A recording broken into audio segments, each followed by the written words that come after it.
அடியேன் இந்தோனேஷியாவுக்கு சென்றேன். அங்கு உபன்யசிப்பதற்காக காரில் உட்காந்துட்டேன். நான் உட்காந்துட்ட காரு முன்னாடி இருக்க காரை போய் இடிச்சுது. நம்ம ஊரான எழுந்து ஒருத்தருக்கொத்தர் கத்தி சண்டை போட்டு நடந்திருக்கும். இவர் எழுந்தார், அங்கே இருந்த ஓட்டுநரும் எழுந்தார். 2 ஓட்டுநர் ஏதோ பேசிண்டா. அவா பாஷைக்கு பாசான்னு பேர். அடியேனுக்கு ஒன்றும் புரியல. வந்த உடனே கேட்டேன், என்ன ஆச்சுன்னு. இடிச்சுட்டாரோனோ. இறங்கினவர் சொன்னார் இன்னொரு ஓட்டுநர்கிட்ட, நான் பண்ணது தப்பு, என்னை மன்னிச்சுடு.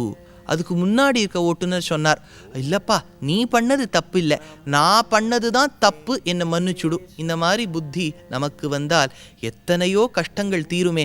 எதுக்கு சொல்ல வந்தேன், பண்ண தப்ப ஒத்துக்காதவா சில பேர் இருக்கா. ராவணன் அபகரித்தான், அபகரிப்பது தப்பு என்று தெரியும். ஆனால் எத்துணை செய்தாலும் எத்துணை நினைத்தாலும் அவன் திருந்திக்கவே இல்லை. அவன் ஒரு நாளும் ஒத்துக்கலை. செய்த தப்ப ஒத்துக்கலை, அது ரொம்ப மட்டம். செய்த தப்ப ஒத்துக்கணும். அது அந்த இந்தோனேஷியாவில் நான் சொன்ன உதாரணம் சாரும். ஏன்னா அவர் பண்ண தப்ப அவர் ஒத்துனுட்டார். ஆனால் ஆண்டாள் சொல்லக்கூடியது அதை விட ஒரு படி வசதி. நம்மளால் நினச்சி கூட பார்க்க முடியாது, செயல்முறைக்கு கொண்டு வர முடியுமான்னு நிச்சயமாக தெரியாது. செய்யாத தப்பையும் ஒத்துக்கணுமா.